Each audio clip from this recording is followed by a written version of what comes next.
Saudações, vigia das pessoas. Estamos vendo a série Classe VIP. Esta série tem por objetivo estudar a Bíblia diariamente.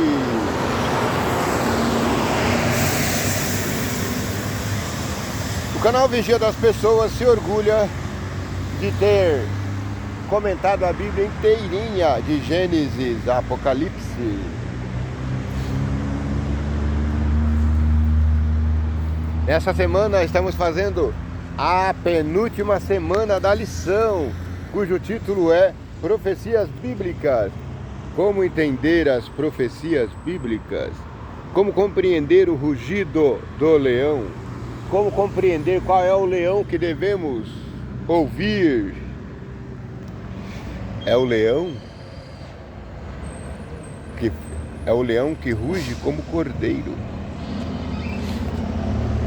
Aliás, é o leão que fica furioso como cordeiro.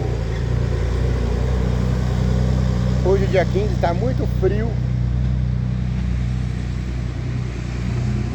O sol está nascendo ali bem timidinho. Domingo, dia 15 de junho, Daniel 2, a interpretação historicista.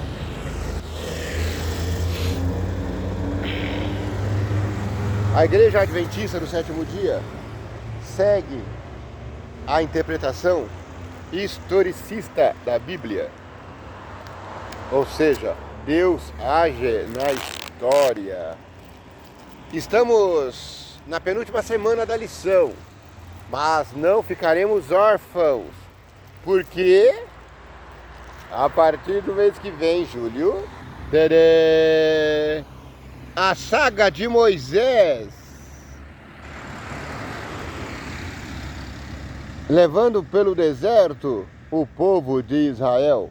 E na capa da lição você está vendo aí, ó, o santuário na terra, o tabernáculo, a partir de julho.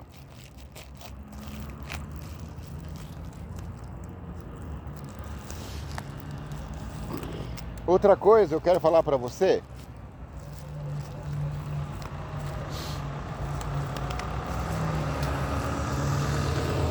Essa semana eu não estou muito bem de saúde. Você está vendo aí que a minha voz está meio fanha. Peguei um resfriado, já faz 3 dias que eu não gravo vídeo.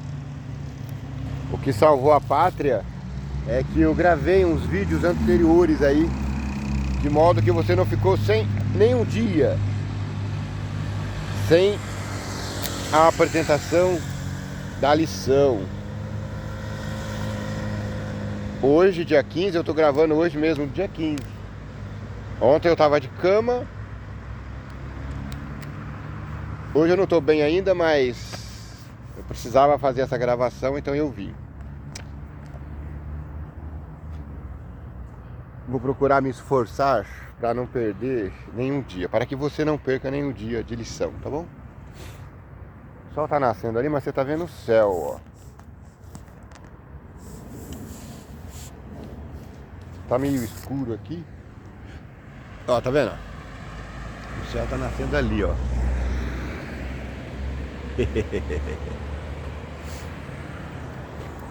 Acho que eu vou trocar você de lugar para a imagem ficar melhor, tá bom? Eu sei que eu não sou bonito. Ah, sou bonitinho, vai. Mas pelo menos você vai conseguir ver ali o sol nascendo ali atrás. Tá vendo?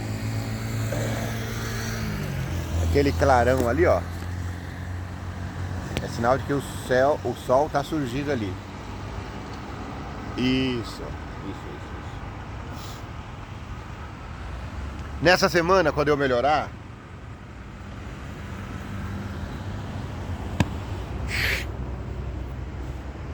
eu pretendo apresentar o capítulo 12, 13 e 14 de Apocalipse, para que você possa entender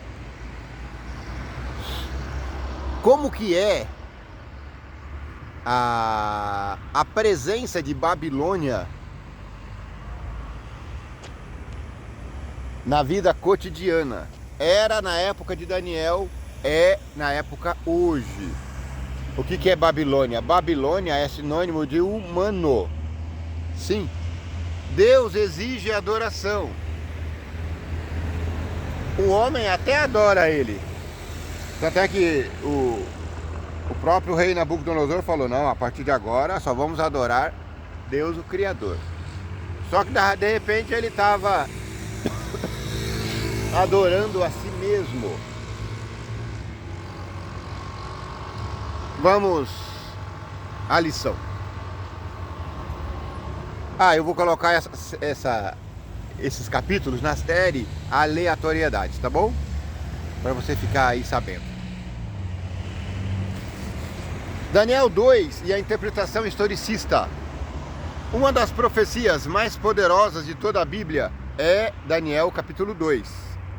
Escrevendo mais de 500 anos antes de Cristo, o profeta predisse a história mundial, começando em seu próprio tempo, na Babilônia, e depois passando pela Média Pérsia, pela Grécia e por Roma. E depois chegou na divisão de Roma, que compreende hoje as nações da Europa.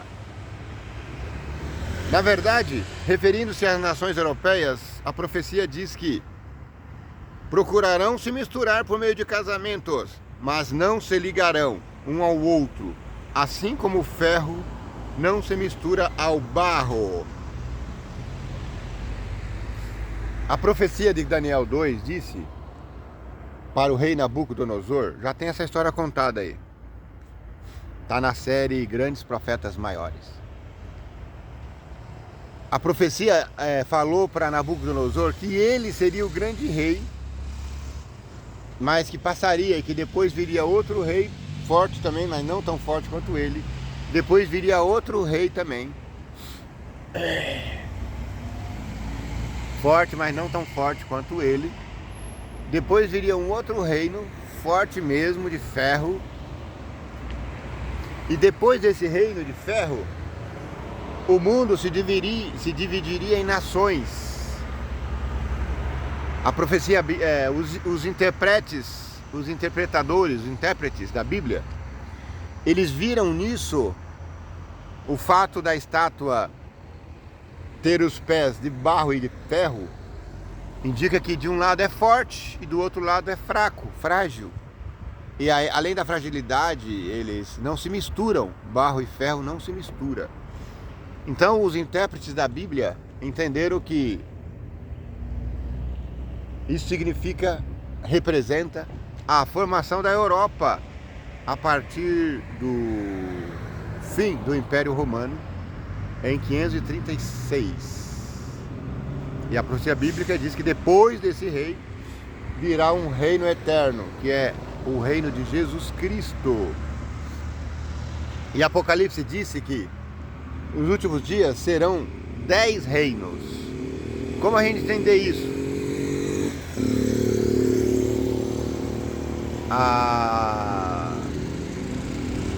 As nações divididas se tornaram 7. E como que no final serão 10? Explico. No final, nos últimos dias, os povos de Babilônia, os adoradores do homem, o homocentrista, o homo sapiens centrista, eles vão pegar os problemas da terra e vão tentar resolver por si mesmo.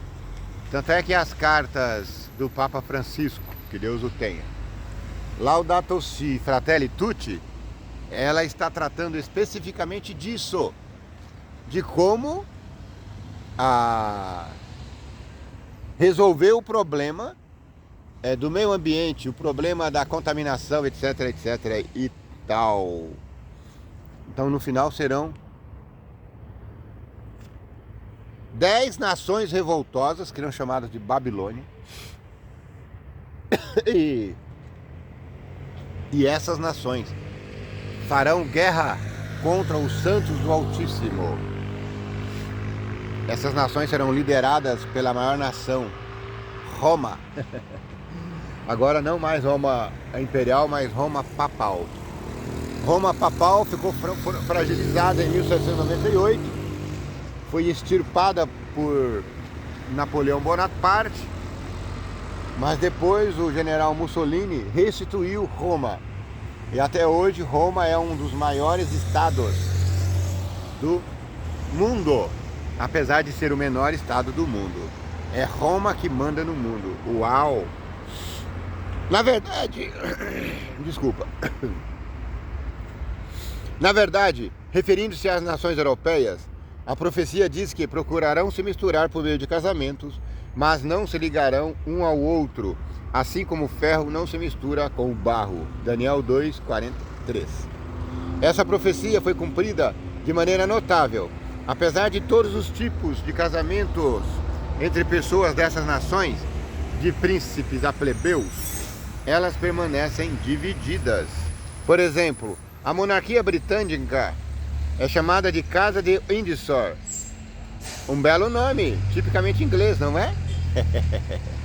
É, cara pálida. Mas ela não se chamava Casa de Windsor. Ela se chamava...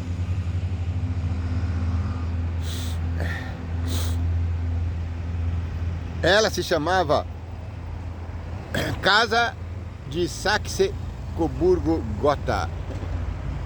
Um nome tipicamente alemão. Mas por causa da guerra, da Primeira Guerra Mundial, os da Casa de Windsor quiseram se afastar dos alemães.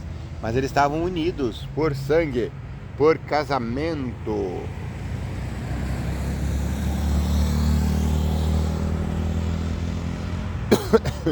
O nome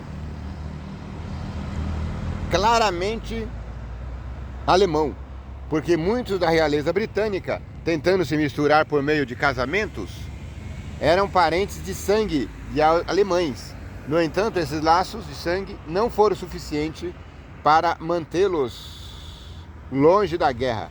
E então, durante a Primeira Guerra Mundial, querendo se dissociar de seus odiados inimigos, eles mudaram o nome de Casa de Saxe-Coburgo-Gotha para Casa de Windsor. É, a lição da escola sabatina também é história. Leia o capítulo de Daniel 2. Aqui o autor fala para ler verso 31 a 45. Mas eu faço um apelo para você. Leia o capítulo todo para você ter nítida a história da estátua vista por Nabucodonosor em sonho. Porque daí você vai conseguir compreender melhor a lição desta semana. Tá bom? Qual foi o sonho de Nabucodonosor e qual a interpretação dada por Daniel?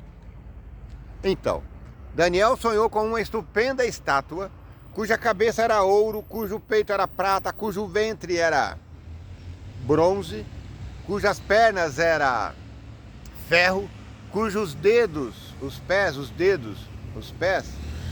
eram barro e ferro.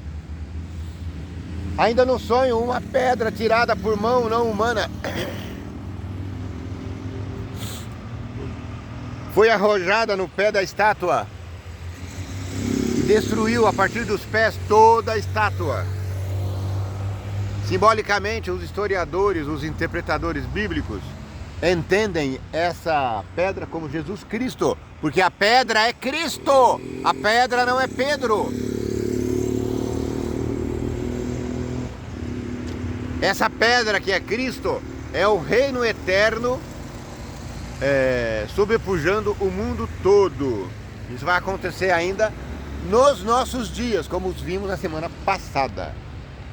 Todas as profecias de Daniel seguem o fundamento estabelecido no capítulo 2. O restante das profecias do livro, assim como Daniel 2, apresenta a sequência de um império mundial após o outro, até que Deus estabeleça seu reino eterno. Ver Daniel 2:44, Daniel 7:13 a 14. Nós temos aqui a série 777. Fala do sétimo reino da terra. Eu transformei, com licença poética, pedagógica, teológica, eu transformei os 5 reinos de Daniel em 7. Para ficar um nome mais perfeito, o nome de Deus. Mas tá aí a série. Caça aí no canal. São mais de 1000 vídeos comentando a Bíblia. Em outras palavras, as profecias se cumprem ao longo da história, em uma sequência ininterrupta de impérios, começando na época do profeta e terminando no futuro, com o reino eterno de Deus. Essa é a interpretação histórica das profecias, que se fundamenta no próprio texto bíblico. Esse entendimento é crucial para entender os eventos dos últimos dias, especialmente como estão descritos em Apocalipse. E nós vamos fazer uma série especial de Apocalipse 12, 13 e 14. Apocalipse 12 e 14, falando da magnanimidade de Deus no controle da história, no comando da história, não controle, para você não achar que Deus, tudo que acontece aqui é Deus que está. Não. Deus está no comando. Ele não determina o que vai acontecer, mas ele está no comando de tudo. E o capítulo 13, que enfatiza o poder do homem alimentado por Satanás.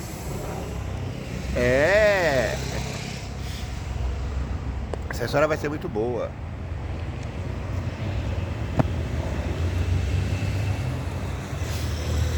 Estou muito cansadinho. Muito obrigado pela fineza da sua audiência. Considere compartilhar esse vídeo. Considere inscrever-se no canal. Comente aí o que você está achando. Tem alguma dúvida? Fale que a gente vai correr atrás. Se eu não souber, eu vou procurar a fonte. Que o vigia das pessoas te abençoe e te guarde. Que o vigia das pessoas tenha misericórdia de ti. Que o vigia das pessoas faça resplandecer o teu rosto sobre ti. Que o vigia das pessoas te dê paz.